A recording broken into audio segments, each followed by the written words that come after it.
Hello, everyone, and welcome to the podcast Becca Explains the Occupation. I'm your host, Becca, and I am an Israeli educator on the occupation with a decade of experience examining how the complex realities of the occupation are playing out on the ground in real time. So in this podcast, we'll explore how political decisions and global trends and Israeli politics are shaping the ongoing occupation, especially in this moment. And we'll connect the dots between policies and their real-world impacts, principally on Palestinians, but also on Israelis. For this podcast, I'll be drawing on my background in education and as a political organizer in the West Bank. And I'll be breaking down the systems at play and offer insights into this multifaceted situation. So join me as we delve into the nuances of the occupation, its effects, and the broader context surrounding it. Thank you so much for joining. I've been getting a lot of questions on Instagram in my DMs of kind of like, where's the opposition? Or will there be a ceasefire and hostage release deal? Why is Gantz, who is in the opposition, voting with the coalition in terms of things like there will be no Palestinian state, right? Why did MK Ofer Kassif, member of Knesset Ofer Kassif, who is actually a Jewish politician, but in the Jewish Arab Communist Party, why was he recently kicked out of the Knesset for 6 months? And so I wanted to kind of gather all of these questions and try and put it into a framework that I think is really helpful when thinking about Israeli politics, and specifically in terms of the occupation and in terms of Palestinians. So I would say that there's a traditional view of thinking about Israeli politics, and it's kind of on this left-right spectrum where the right wing is thought of as being hawkish and based in security, and the left wing is thought of as being more pro-peace. That's a very standard way of thinking about it. And it is true that the occupation and the conflict are kind of the axis in which Israeli politics function, right? In the US, I would say the axis in which US politics functions is mainly based on economics. In Israel, it's mainly based on security, conflict, occupation, right? Now, at the same time, for the most part, politicians don't talk about the occupation, and Israeli society doesn't talk about the occupation. So that's not necessarily how these groups would self-identify, but that's the axis that we are talking about, right? The system in Israel is a parliamentary system. There are 120 seats in the Israeli parliament, and it's all one district. And so you vote as a citizen for one party, and then depending on how many votes that party gets, it will get a certain amount of seats in the Knesset, right, in the Israeli parliament. So it's different, for example, if you're American, it's very different than the American system in that you're voting for a party, you are not voting for a candidate, and you know who the list of candidates are, of course, ahead of time. And your party, once the elections are done, will either join the coalition, will become part of the government, the ruling government, or it might become a part of the opposition. Any government in Israel needs, theoretically, 61 seats in order to make a government. It could technically, and there are examples of it working very temporarily with 60 seats, assuming that there's a few members of Knesset who are not voting with the opposition, right? Because if it's 60 versus 60, there's no coalition. So it's generally thought of as a left-right spectrum, right? And then you would have, for example, Ben Gvir is kind of the most right-wing today, the most extreme. And in the left, or on peace, you have the Arab parties, but you also have the Labour Party. You have the party like Meretz, which is not currently in the Knesset, but they usually are. And that's generally how people talk about Israeli politics. I want to offer a different lens, which is the way that we should be thinking of Israeli politics and how decisions are being made when it comes to the occupation, when it comes to the war in Gaza, when it comes to the conflict in general, is how do these political parties and how do these politicians view control between the river to the sea, right? Between the Jordan River to the Mediterranean Sea.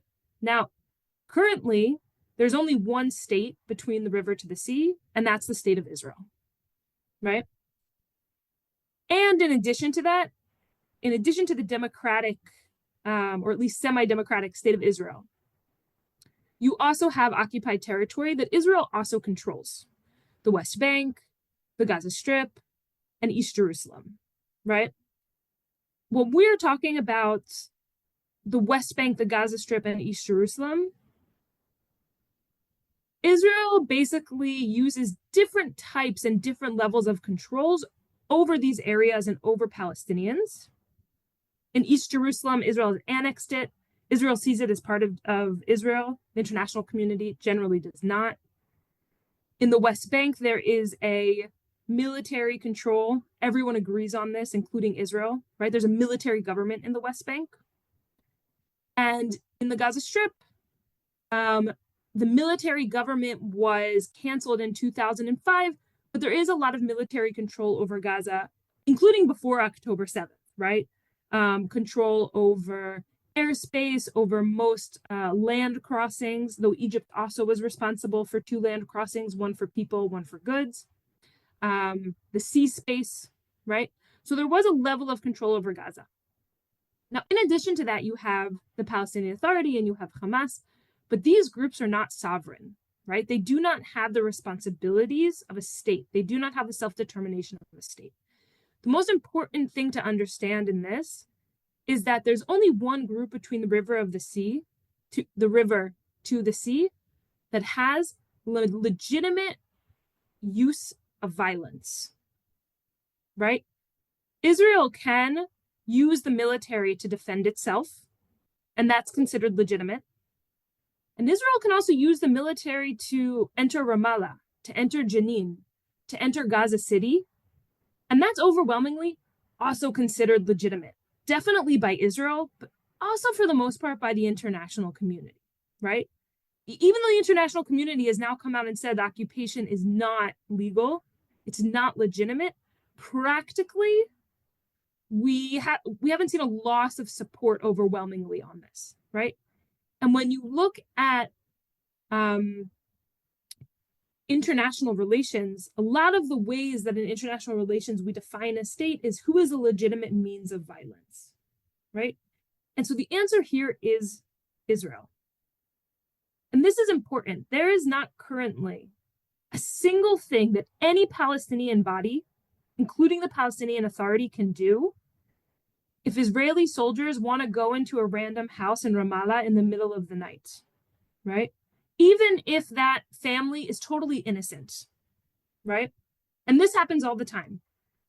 The Israeli army goes into houses, not necessarily in Ramallah, but throughout the West Bank all the time, right?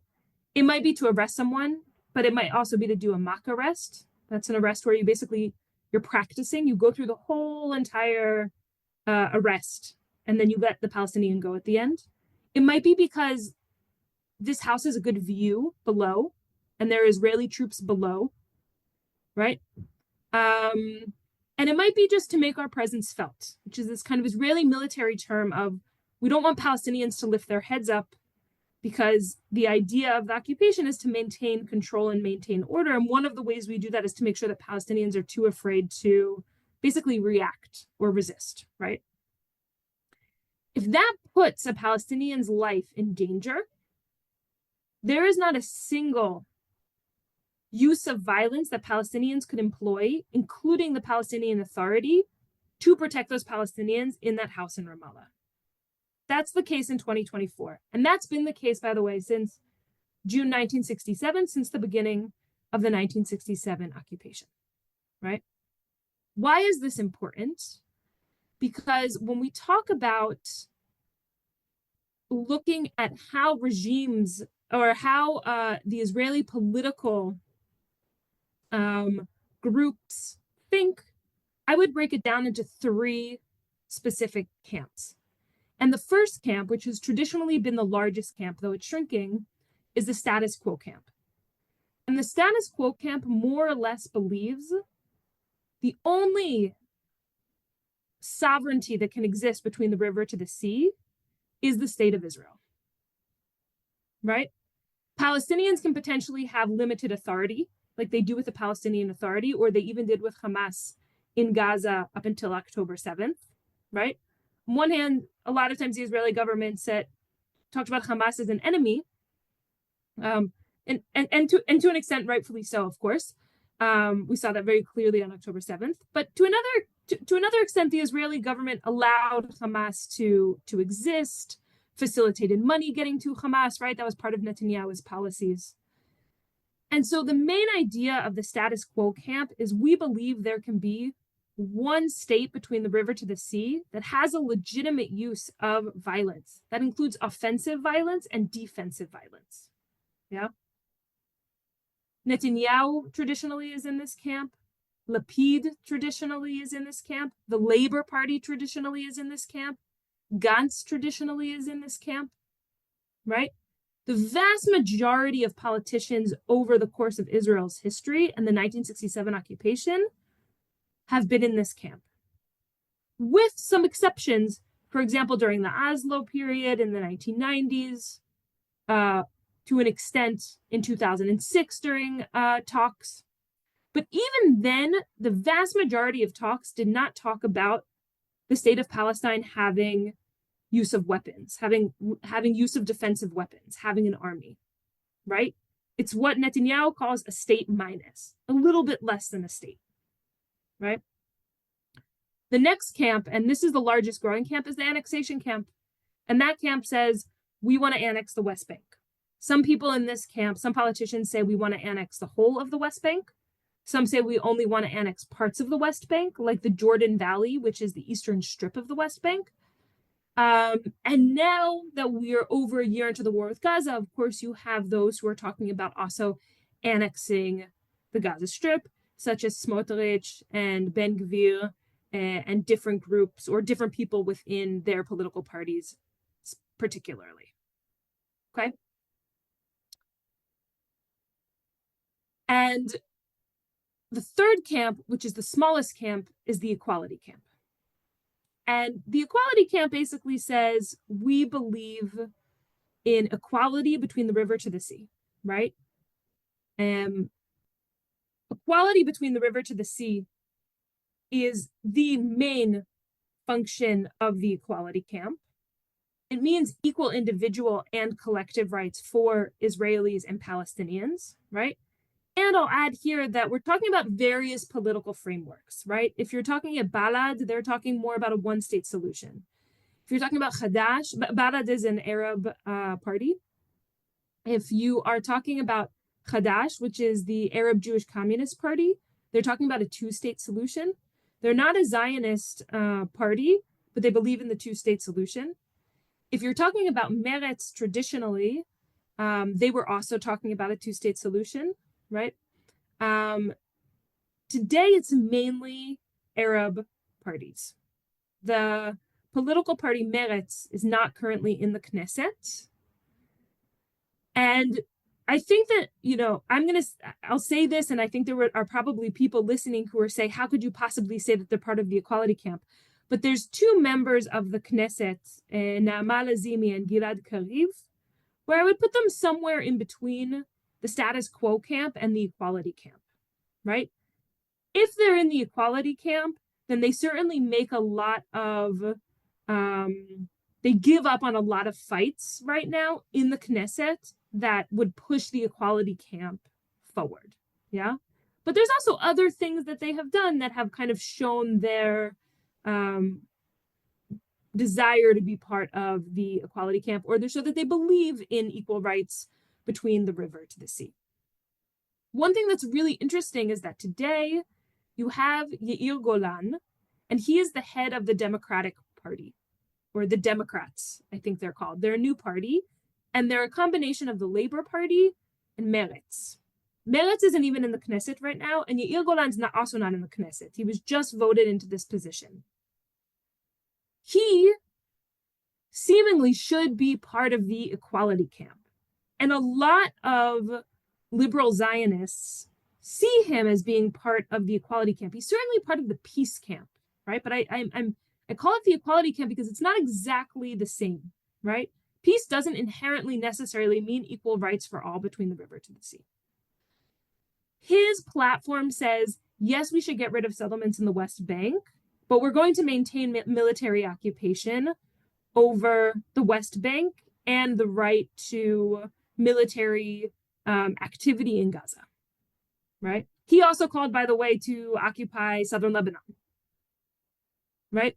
So on one hand, he's saying, let's get rid of settlements, right? That's certainly a step in the direction of what many people view in the equality camp as a right step.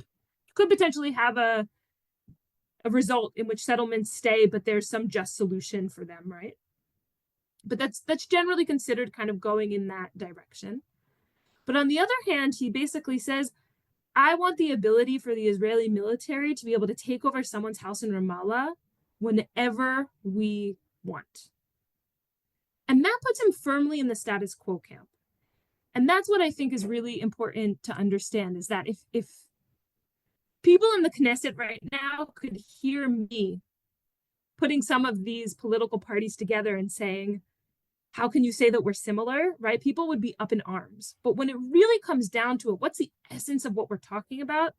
Do you believe that there's space for shared power between the river to the sea? Do you believe there's space for equality? Or don't you? Right? And if we look at the current breakdown of the coalition and opposition of the current Israeli Knesset, which was voted in December of 2022, you have the Likud, which Benjamin Netanyahu is the head of, and they have 32 seats. And the Likud is somewhere between annexation and status quo. There are people inside the Likud today who are clear pro-annexation, such as Shikli. Netanyahu himself, I would say, traditionally is much more status quo. Netanyahu doesn't necessarily care to annex the West Bank. He certainly doesn't care to annex Gaza, right? However, because he cannot have a coalition without politicians from the annexation camp, he's constantly being pushed to the right. And over time, this has made his stances more pro-annexation. And I think his actions are more interesting than his words, right? And so, for example, in the 2019 elections, there were a series of elections between 2018 and 2021, or 2018 and 2020. In the second of those elections, Benjamin Netanyahu says, if I'm elected, we will annex the Jordan Valley of the West Bank, right? It's only part of the West Bank, but that's still a pro-annexation position. So you have people in the Likud who are a bit between annexation and status quo, but overwhelmingly the party is moving towards becoming an annexation party. They weren't there 20 years ago. We're seeing a lot of movement here. Then you have the Religious Zionist Party with Bezalel Smotrich. He has 14 seats. That includes also Ben Gvir's party, Jewish Power. And it also includes Noam, which is an anti-LGBTQ party, and they have 1 seat. And they are a clear annexation party. They believe in annexing. And then you have, I'm going to get this wrong in English, United Torah Judaism with Moshe Gafni. It is an ultra-Orthodox party. He has 7 seats. And together with Shas, which is a Sephardic ultra-Orthodox party led by Aryeh Deri with 11 seats, I would actually put them in status quo. They're not anti-annexation, but they're also not running towards policy that is incredibly pro-annexation. And I think a lot of times, again, if you were to look, a lot of people would put, when thinking about Israeli politics, would put the ultra-Orthodox at the most right-wing. And there are things that they are the most right-wing on, right? When it comes to perhaps rights to use technology on Shabbat, like to use buses on Saturdays, and when it comes to gender discrimination or to separating between men and women in public spaces, they're absolutely on the right. But when it comes to how the Knesset is generally actually forming around, they're fairly status quo. And then you have New Hope, which is led by Gidon Sa'ar. He has 4 seats. And New Hope ran in these elections with the National Unity Party, which is led by Benny Gantz, and just recently left National Unity and joined the coalition. And he's annexation. Gidon Sa'ar and his party is an annexation camp. Gidon Sa'ar left the Likud. We'll get into that in a second. Right? And so you have a mix of annexation and status quo, but it goes towards annexation. But also in the opposition, you have parties and people who are somewhere in between annexation and status quo. National Unity by Benny Gantz. Benny Gantz, he ran against Netanyahu in that 2019 election where Netanyahu says, if I'm elected, I will annex the Jordan Valley of the West Bank. And what does Benny Gantz say? Me too. I'll do the same. Right? But you have other people in his party who are status quo. And more so than Netanyahu's party, you will hear Benny Gantz come out and speak out against settler violence. We'll talk more about how that looks actually on the ground. And then you have Yesh Atid, Yair Lapid with 24 seats. He's the head of the opposition, and he is much more status quo, right? We'll get into him and his policies a little bit more. Israel Beitenu by Avigdor Lieberman has 6 seats, and he is very much pro-annexation. Lieberman, I think, is actually an interesting party here, or person in this, because if I could add another axis to this, I would say even more so than being pro-annexation, Lieberman is racist. Meaning, Smotrich is talking about annexation because he wants West Bank land, and Lieberman and also Ben Gvir's main motivation is anti-Arab racism, much more than it is specifically annexation. They're not really differentiating between Arabs here and Arabs there. Arabs who are citizens of Israel and Arabs, Palestinians in the West Bank or in Gaza, right? I'm not saying they look at them exactly the same, but the policies on them are much more motivated by racism. Lieberman in 2015 suggested that Palestinian citizens of Israel should take loyalty tests in order to maintain their citizenship, right? Inside the country. But we put him on the annexation camp. And then you have labor, led by Merav Michaeli, that's now starting to be led by Yair Golan. And again, that's very much status quo. And then right now you only have 2 Arab parties in the Knesset. One is the Arab Jewish Party Hadash, together with Tal. There are 2 parties in one. And the other is Ram. And they're not really a part of the opposition officially. And they both kind of represent the equality camps, meaning they want equality for Palestinian citizens of Israel, for their constituents who are voting for them. And they want equality for Palestinians in occupied territory. So if all of them more or less agree, except for the Arab parties today, that there should only be one state that has control between the river to the sea, that has sovereignty between the river to the sea, what are the differences? Like, why is not everyone joining the coalition? And so there's a few things. And I think looking at the past 2 coalitions show this really well. The first is there's some differences in social issues, right? There's no question that the Labor Party differences from the ultra-Orthodox Party in terms of things like LGBTQ rights, in terms of women's rights. They're much more socialist than some of the other parties, than the Likud party, for example. That's a difference. And if you talk to activists of these parties, they're big differences. The other is religious influence. You have, for example, Lieberman, who is incredibly right-wing, is racist, right? He's incredibly secular. He, in the past few governments, has basically been unwilling to sit with ultra-Orthodox parties, right? And the big fight right now that's happening both within the coalition and between the opposition and coalition, but also even within the coalition, is the fact that ultra-Orthodox do not enlist into the army, right? They're not required to enlist into the army. And of course, because there's over 13 months of fighting at this point, the Israeli military is running out of human resources. They don't have enough soldiers to keep it all going. And so this has become a huge problem. And so Lieberman has basically said, I don't want to sit with ultra-Orthodox, right? In other words, we're almost seeing a reality in which it's so right-wing that there is now a fight over how to be right-wing. The best example of this is personal opposition to Netanyahu, right? Lapid at this point has personal opposition to Netanyahu for good reasons. He's corrupt. Lieberman has personal opposition to Netanyahu because he feels he's been burned by him before politically.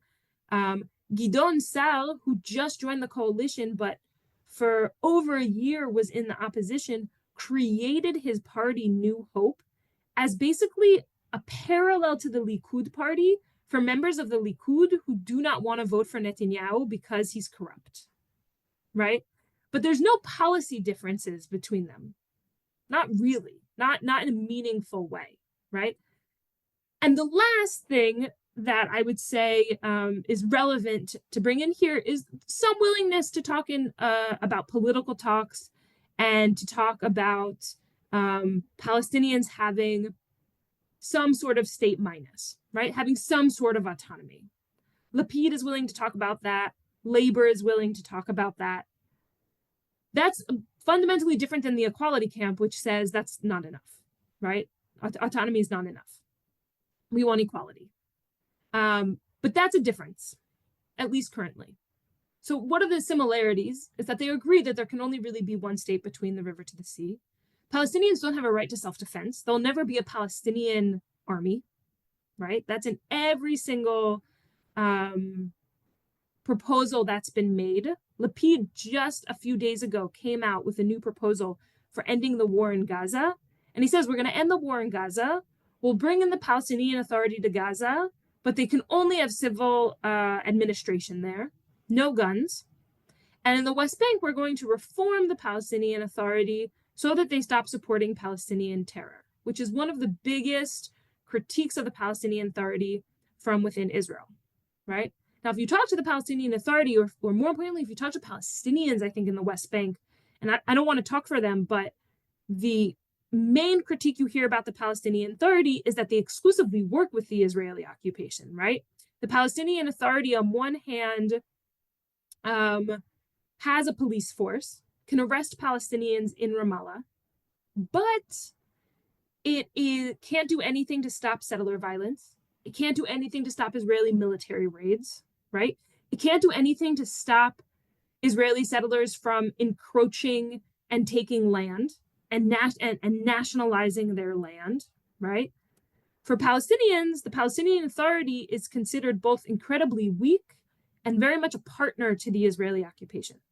What Lapid is offering is we're going to bring in the Palestinian Authority. We're going to reform them so they work better with us, right? So Lapid is offering an end to the war, but he's offering an end to the war that brings us back to the status quo, right? And that's what many groups are offering right now in the opposition. Labor is for that. Gantz, I think, would agree with that. There are groups that would agree with that, and I think that's a relevant and important thing to do in the sense that we want the fighting to stop in Gaza. We want the massacres to stop. We want hostages to come home. But it's bringing us back to the status quo more so than it's pushing us forward into a state solution, right? And this is where I think the status quo camp doesn't necessarily have that much to offer, because they're also not necessarily trying to get to a point where there's an independent Palestinian state. And Arab countries such as Saudi Arabia are saying, we're willing to come in and help only if it leads to the formation of a Palestinian state, right? And so these things are inherently at odds with each other. And the other thing, and I think this is really important, and it brings me to my last point, is that there's a general exclusion of Arab parties from both the coalition and the opposition. There's not really a willingness of either parties to work together with independent Arab parties.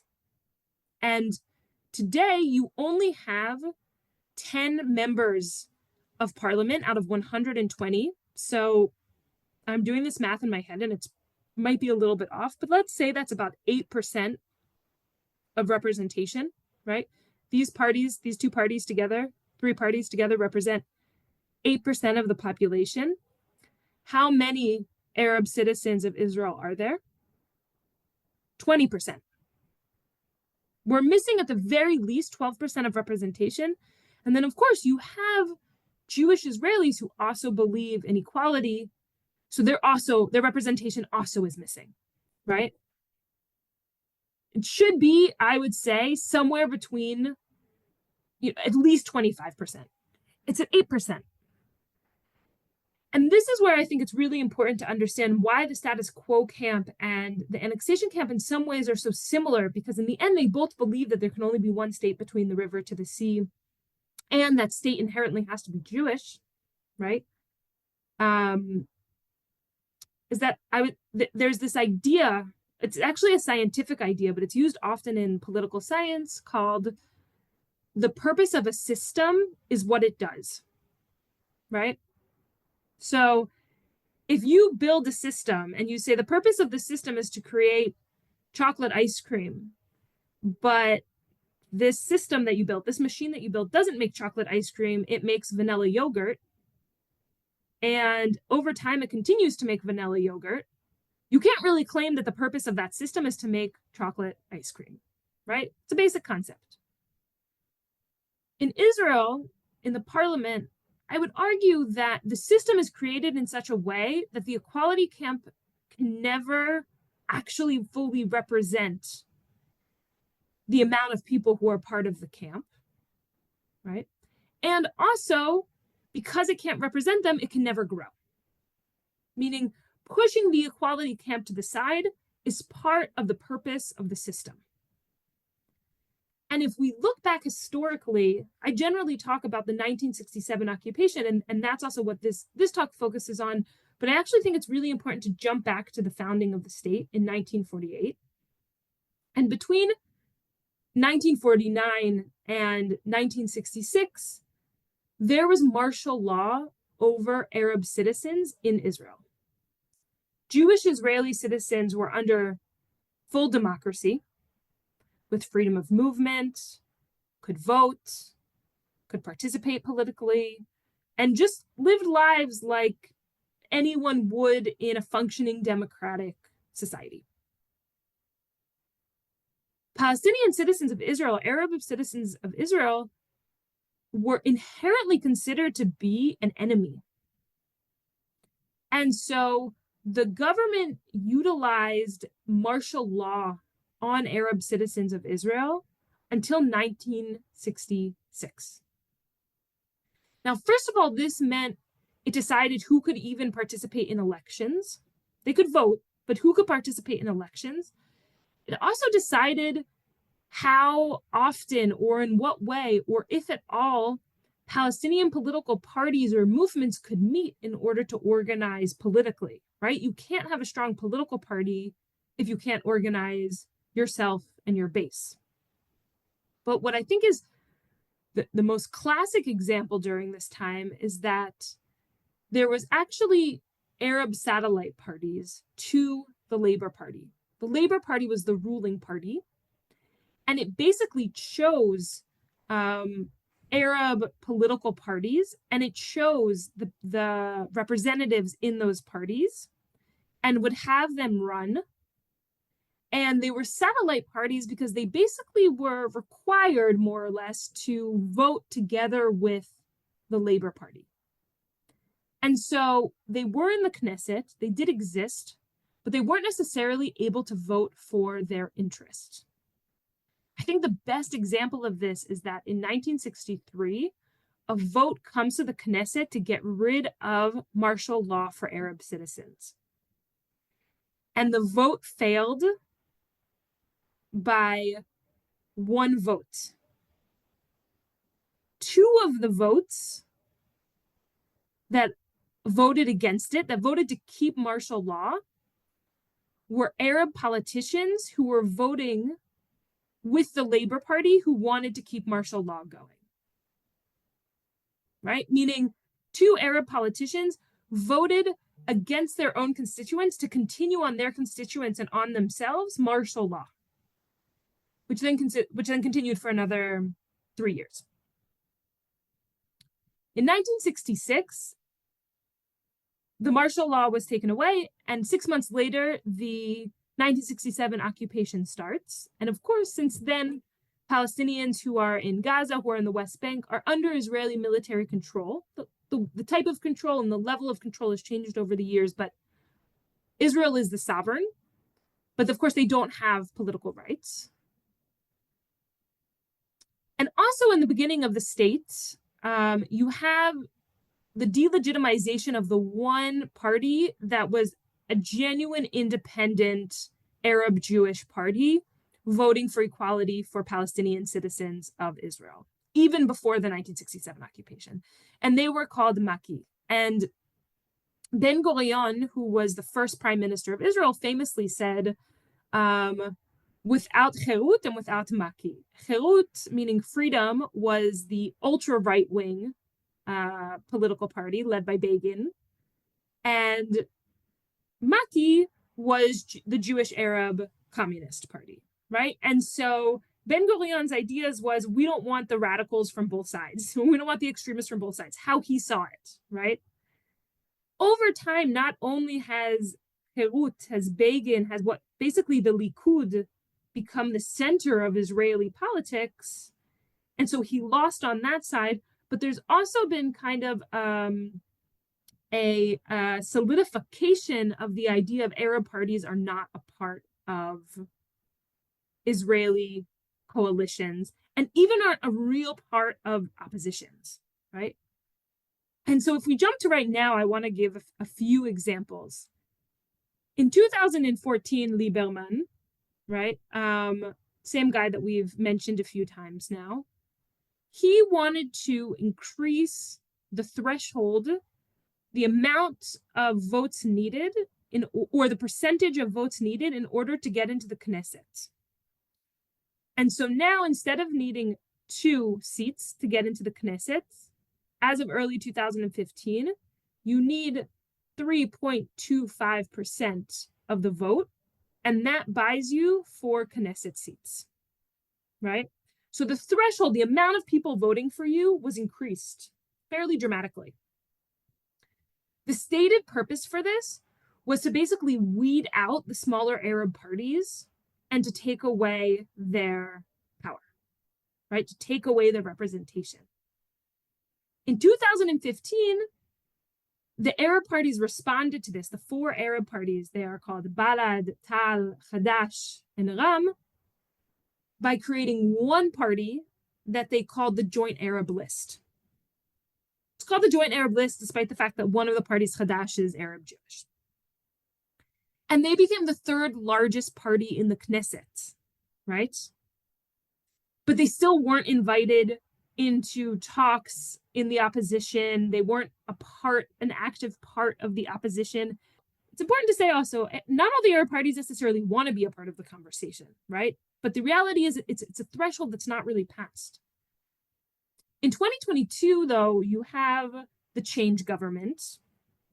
And the change government, from 2021. And the change government, for the first time, invites a Arab party into the coalition, Ram. And it's really interesting because Ram is a conservative Bedouin party, like mainly representing Bedouin constituents in the Negev Nakab, in the southern part of Israel. The change government, this government without Netanyahu, it was led by Yair Lapid and Naftali Bennett, could not form without the inclusion of at least one Arab party, right? Now, Ram is, I think, really interesting because of all the Arab parties, they're the most socially conservative. They're like a branch of the Muslim Brotherhood, right? But basically what Ram says is, we'll join your coalition. And to an extent, we'll even give up our fight for full equality, right? We'll put the nationalist question on the side. That was the demand. That was the way in which they could join.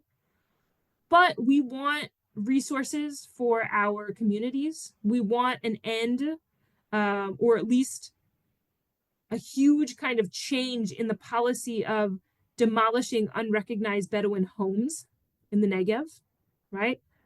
We're basically willing to put the nationalist question aside for civilian output, right? For good civilian outcomes for our constituents.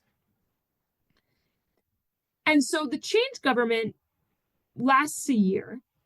It has some people from the equality camp, Ram, but also you have a few members of Meretz, such as Gabi Lasky, who's a very well-known human rights lawyer on the issue of occupation, and they say, we'll join this government, but they're joining the government not only with politicians who are in the status quo camp like Lapid and Gantz and Labor, but also with the annexation camp, specifically Yamina at the time, led by Naftali Bennett. Naftali Bennett is a leader of the settlement movement. He's not the most extreme leader of the settlement movement, but he's a leader of the settlement.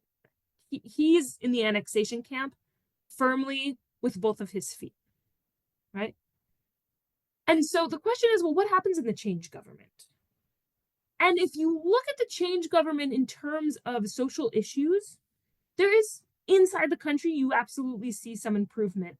You see more subsidies to, to important health issues, public health issues. You see more women's rights. You see more LGBTQ rights. Yeah, you do see improvements in some of these social issues, but when it comes to the occupation, there's no fundamental change to the power structure, right? The government is still building settlements. The government even declares 6 Palestinian human rights organizations terror organizations. The 6 major Palestinian human rights organizations are declared terror organizations during the change government by Gantz, who's status quo, who at the time is the Minister of Defense, right? And because of this, a bunch of European countries in the US stop supporting these human rights organizations. And then they look in to see what are all of the reasons. Why did you declare them terror organizations? And they couldn't find anything. Like, the worst accusations there are these organizations taught kids dabke, which is like a traditional Palestinian dance, right? But of course, what are these organizations doing? They're resisting the occupation. They're not resisting it violently.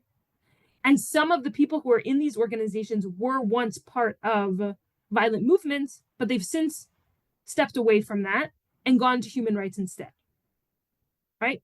There's basically no proof that any of these organizations were doing terror activity. And fairly slowly, after a few months, almost all the European governments went back to funding them because there was no proof. But this is what the change government brought. They built settlements. They tried to get rid of civil society in the West Bank, in Palestine in general, right? And in the end, the thing that kills this government, the thing that makes this government disband, and there's a few steps to it. You have an MK who's in Meretz, an Arab MK in Meretz, which is the most left Zionist party, leave the government because of the policies on Palestinians under occupied territory. She comes back after a few days, but she leaves.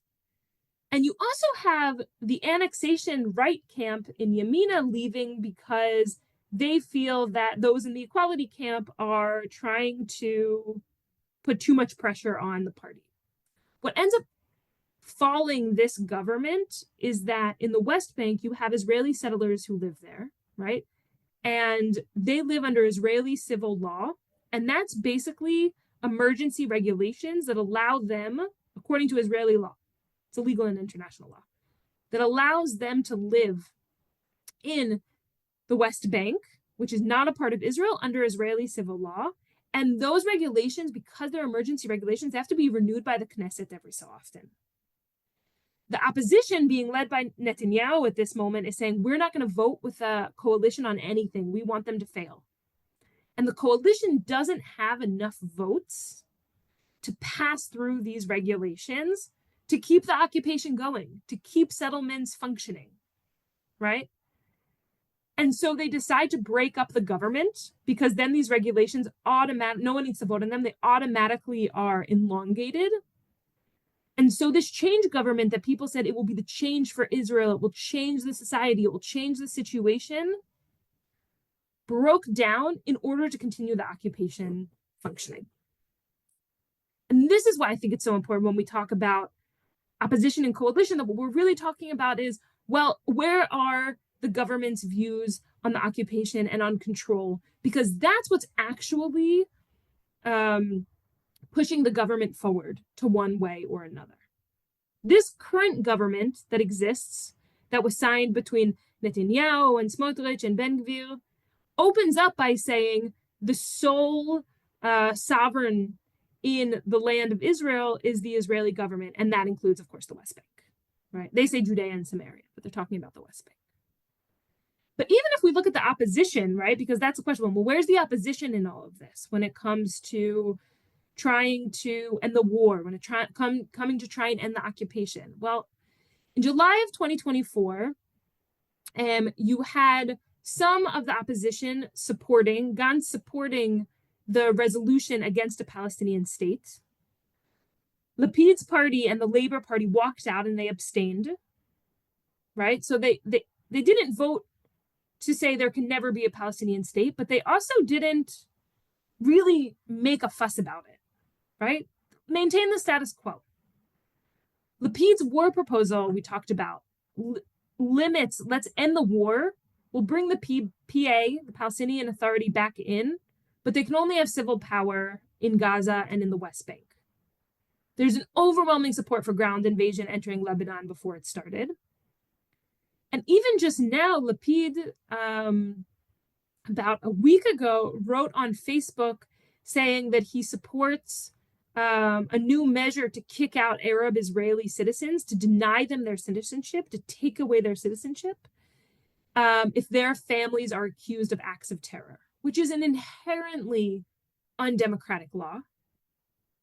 And also supported freezing Ofer Kassif from the Jewish Arab Party. He was basically kicked out of the Knesset for 6 months for supporting South Africa's case in the International Court of Justice. And Lapid says, I support kicking out Kassif, but I think we need to do it the right way. I'm not sure we did it the right way, but fundamentally I support, right?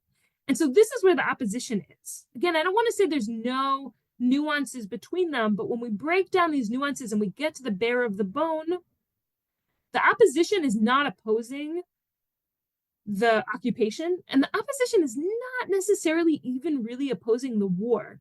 I really recommend going back and listening to a New York Times interview that was done with Yair Lapid months ago about the war. And the only thing that he really comes up with that he opposes in terms of what's going on in Gaza, despite the massacres, despite the starvation, right? Despite the clear, indiscriminate killings that are happening at time, despite the fact that northern Gaza at that point had already been carpet bombed. And he said, the thing that I really oppose in terms of Netanyahu is we're not coming out and talking about how much we're caring for civilian life and following the law, because Netanyahu doesn't want to upset those to the right of him. He doesn't want to upset Ben Gvir and Smotrich, right? Meaning inherently Lapid does not believe that any of the actual actions taken in this war by the government and by the military are immoral. Forget for a second if they're legal, are immoral, right? Just a few days ago, the ICC came out with arrest warrants for Gantz and for Netanyahu. And of course, they haven't been tried yet. They're not yet guilty in a court of law, but there's a clear case for starvation and ethnic cleansing in northern Gaza at the least, right?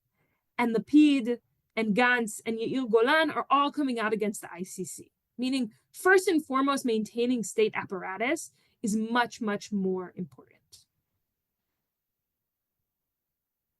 The last thing I'll say on this is, so the system is designed to maintain a one-state reality. It's designed to keep the equality camp small. And in that, a lot of people say we need to remove Netanyahu. And I agree that we need to remove Netanyahu because dude's corrupt. But that in of itself is not necessarily going to make the larger picture more just. And with the current government as it stands, even if we were to rearrange things, the path to equal rights at this moment is unlikely to come from within the Israeli Knesset. And this is why the role of the international community is so important. We're not going to wake up one day and move from the status quo that we've been in for years and say, okay, we actually are all part of the equality camp. We're getting more people. The equality camp, I think, in actual numbers is growing, not in representation in the Knesset, but in actual numbers is growing. But so is the annexation camp, because the status quo was actually very unstable, right? The ability for Israel to actually maintain control over millions of Palestinians without having that violence be felt on ourselves is most likely behind us at this point. It's been maintained for a very long amount of time. And so when we're thinking about, when you're asking yourself, why did the opposition vote against a Palestinian state? Some of the opposition, some abstained. Why did they vote to, or why did they support kicking out Ofer Kasif? Why are they not putting on more pressure to end the war? Even though many of them genuinely want the war to end. Gantz wants the war to end. Eisenkot lost his son and two nephews in the war. He wants the war to end, right?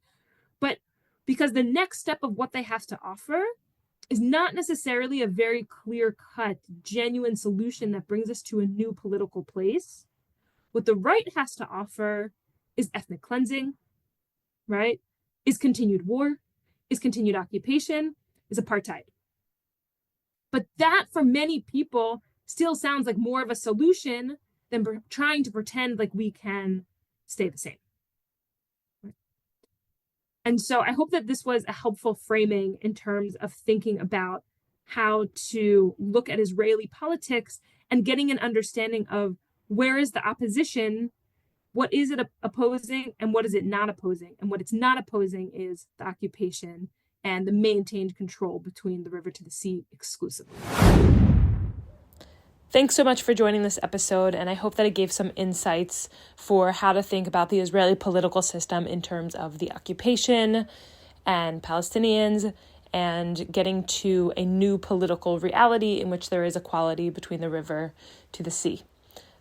If you found this interesting and are able, you're very welcome to support at buymeacoffee.com/Becca Explains. I'm always super appreciative, and thank you so much to everyone who has supported up until now. But also the most important way to support is to pass this on to people who you think it will find interesting. And I will be seeing you next month. Next month, I'm going to be interviewing my friend, Ali Awad. He is a resident of Masaf El Yatta in the South Hebron Hills, and he's going to be talking with us a little bit about how he experiences life in the South Hebron Hills since the day he was born, and especially in the past year. Thanks for joining.